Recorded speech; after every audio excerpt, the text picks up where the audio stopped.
Well, would you believe it? It's day 89 of This Much Is True. Cotton Pecker Mucky. How those kind of 3 months have gone by. We started on January the 2nd. Tomorrow is D-Day. Do I continue on this or not? I don't know. I mightn't even show up tomorrow the way things are going.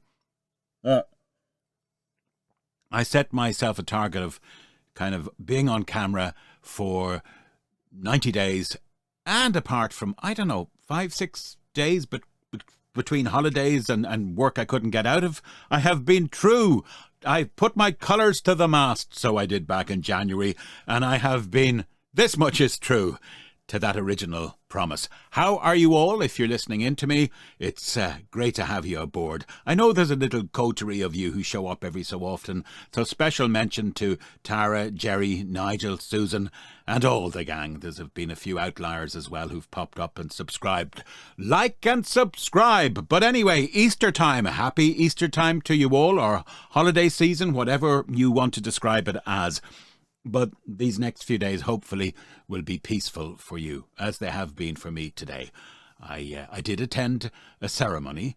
I was raised a Catholic, and I still adhere very much to my Catholic principles, but I'm kind of low-key. I wouldn't even describe myself like as lapsed Catholic. I mean, that's real.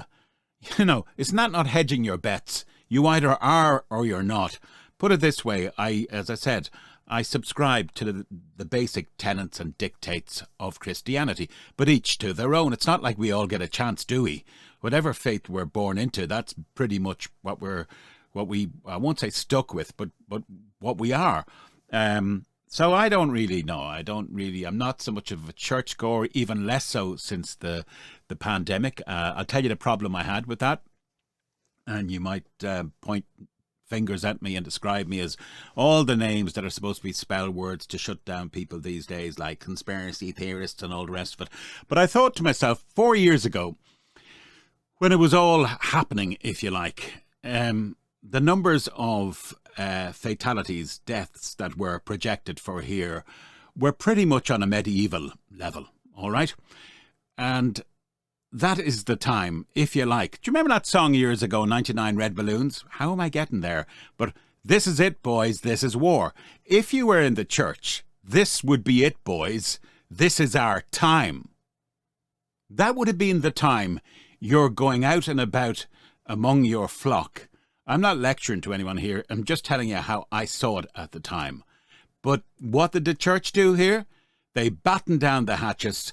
And apart from one or two brave souls who went out and said mass, they hid away under like crime scene tape all over the seats and the pews of the church. Absolutely ridiculous, cowardly behaviour, took the money, kept their head low and didn't speak up for the people, didn't interface with the people. They were afraid, you know. I mean, the example of Jesus Christ was he went out amongst the lepers and the poor and people with diseases of all kinds, I'm sure. You know, but oh no, ours went underground. I'm going to say no more about it, but that for me was a defining moment just in terms of how I saw the middleman. All right, I'm all for Christianity and all good religions and all the rest of it. I'm Catholic by way of Protestantism as well, so there's a mix there. But I'm all for that. But I'm not for the middleman, because the middleman is fallible, in my opinion. And it's all in my opinion. Don't mean to offend anyone at this time of the year, but that was kind of the parting of the waves for me. When its time was to shine, here in Ireland especially, the land of saints and scholars. No. What did we do? You know, we went down into the bunker, took the few bob off the government and all the rest of it, and turned against people instead of embracing people and speaking out for people. No, not at all. It was just we obey everything the government says. So that was me, kind of gonzo. And that is not to say that there's not many great things about faith. I love the traditions of the church, and I love a church itself. When, you know, I just go in off the road and be by myself, you can't but feel something. And in case you're getting the wrong idea about me, I'm going to tell you a quick story. It concerns me when I was about 19 years of age. and I had returned to the Middle East, having been out there in the 60s. This would have been 1982. And so I was doing the usual. I have taken to the tinted glasses, by the way. I just have. I like them. They're kind of very relaxing on my eyes. I enjoy them, but I'll take them off in case people think I'm trying to be a BG. I used to have another pair of those, and they were lovely. So where was I? 1982, I find myself in the Via Doloroso, where our Lord was to have carried the cross to his crucifixion, and all the people along the way either jeering or trying to support him. So I found myself there, and as you go up that winding little street, that little road, it's a street, I noticed there was, like you'd see at a VIP in a disco. Sorry, how am I going there? But the red rope, the one that kind of, if you like, sections you off from the rest. In other words, don't go beyond the red rope. Well, I saw one of these little border things with red rope on it. And you know what I did? Me being me, I went off the beaten track. And I noticed there was a kind of doorway. And it was very dark inside. But anyway, I hopped over I wouldn't do that now, but I hopped over this red rope. And I went through this doorway, and it wound downwards. Everyone does that when they start. I know if you're listening, you can't see this, although most of you watch. So it went spiraling downwards into the bowels of the earth. So this is right off the Via Doloroso. And it was pretty dark, but I don't know if it was candlelit or there might have been lights in it, but I know it was dark. And ladies and gentlemen, what I saw there was, like you'd see the pattern of a wallpaper? This was literally covered from top to bottom, all strata as you went down and around, in tiny etched-in Crusader crosses. Now, these were obviously etched in by pilgrims going down hundreds of years, centuries, millennia, all the way, literally there was hardly any spot of the wall that hadn't got a Crusader cross etched into it. I'm pretty sure it was the Crusader cross. And they were all like about an inch, like a little inch of a cross. And there was just thousands and thousands of them. And the further down I went, there was no part of the wall that didn't really yield one of these little crosses. And I remember even at that stage of my life, as I said, 19 years of age, my eyes were only really opening. But what did strike me was, in my head, I remember saying, well, there has to be something to this. There just has to be. The faith had been kept alive all through by pilgrims coming from all over the world, through all kinds of circumstances, sometimes turbulent ones, wars, famine, but they kept coming year after year after year and did their little contribution across in the wall. And I'm talking top to bottom, thousands, I'd say millions of crosses. And I only went down so far. And then I got windy and came back up again. So for me, that spoke volumes. It's the tradition, the keeping on, keeping on. Anyway, I don't want to go off on that kind of a field of things today. I'm just saying it's a peaceful time of year. Susan, if you're listening, I am going to do something about the old programmes on BBC and ITV soon. And I know I've mentioned this to you before, but you have awakened in me other programmes I'd forgotten about, just as you listed off a few of the children's ones. But I'm also thinking of, I'm gone off the religious track now, and that's as much as I'm going to say about it. As I said, I don't want to offend anybody. I'm just telling you the way I see it. Back to the TV. Remember the old black and white days? So, you listed off a few there, like John Craven's News Round, Blue Peter, Play School probably. But I'm thinking as well, do you remember the Pink Panther? And another one I remember was Cat Weasel. And Cat Weasel fascinated me because it was, I think he lived in an old military World War II tower. It was a water tank or something. And I remember saying, that's because I was into all that. That's a military facility. That's an old army thing. He used to live up in this thing. Maybe it was just a water tank he lived in. Remember him? He was like this monk that had had disappeared, and then through some kind of a time lapse or whatever, he came forward 400 years or whatever. I can't remember the actor's name, Belton something or other. He lived only until quite recently, so he lived well into his 90s. That was the good news. He had a long, long life. When he was playing that part, I'd say he was, I don't know, in his mid-50s, early 50s.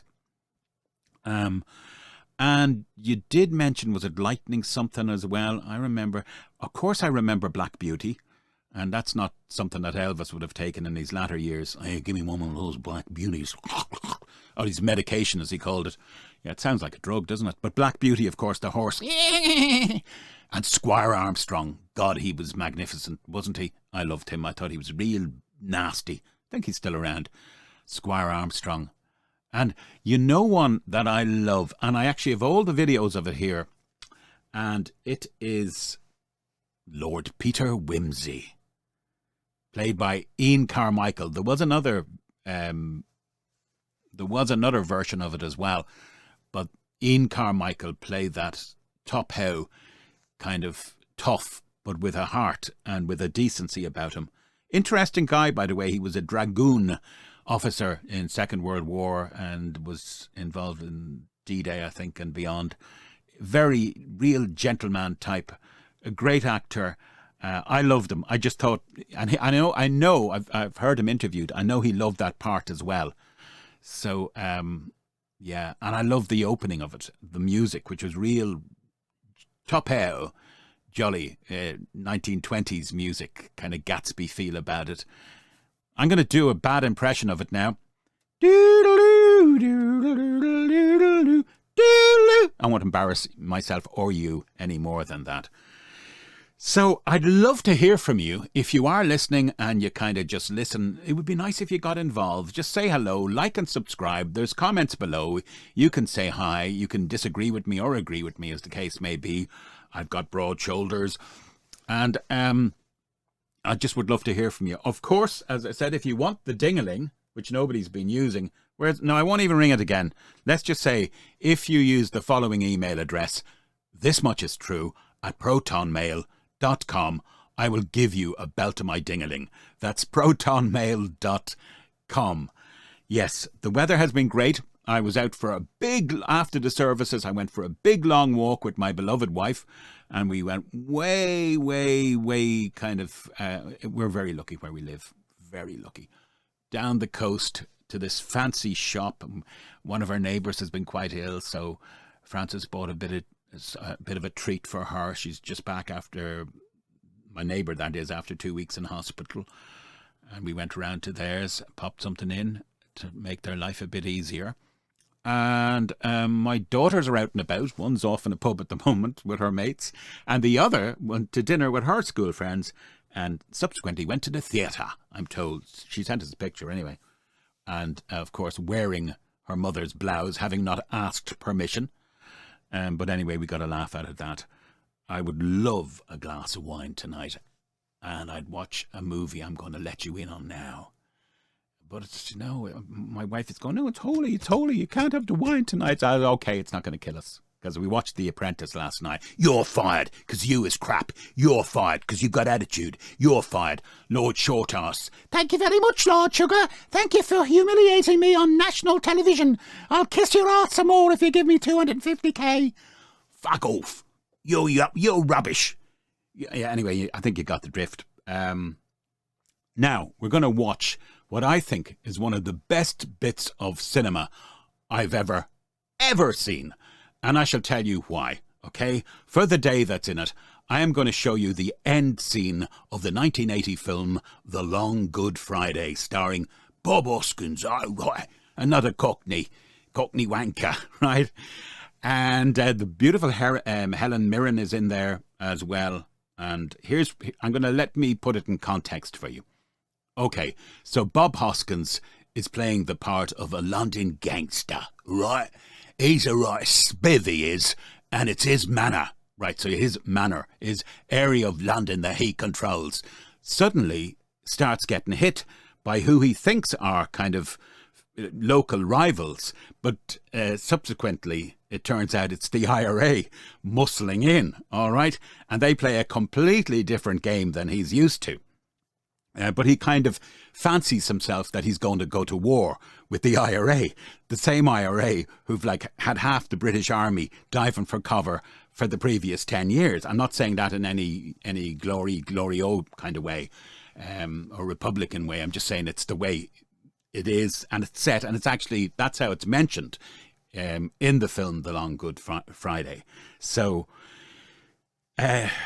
whereas, you know, knuckle dusters and the odd pistol shot here and there is what he's used to. I mean, these guys he's up against are using Semtex explosives, and they're sending him a message they're taking over, whether he likes it or not. But he imagines he goes to war with them, and he actually thinks, I think, if I recall, that he's gotten the better of them, and maybe he's even seen them off. What you're about to see now is it's time for him to go somewhere, to go home, so he has a car waiting for him. He gets into the car, the doors close, and suddenly realise the IRA have got him. Now, watch this, because the late Bob Hoskins was a fantastic actor. I think it's probably the best ending of a film I've ever seen, because his face runs the gamut of emotions.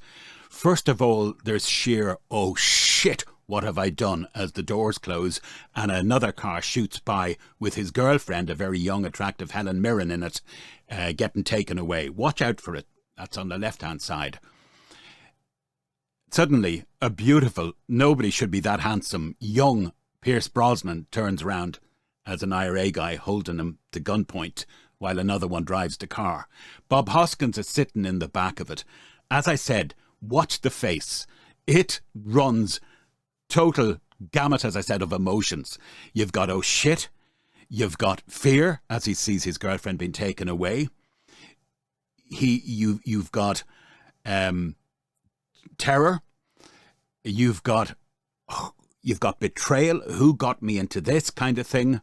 You have a bravado as he tries to smile it off, and then you have the realization, the dawning of ultimately what's in store for him, which isn't good.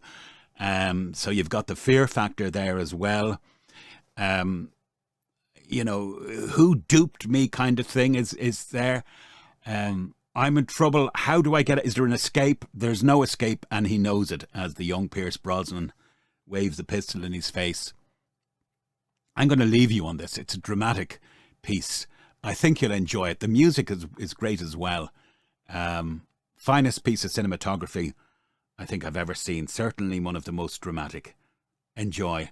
Will we go to day 90 or not? I don't know.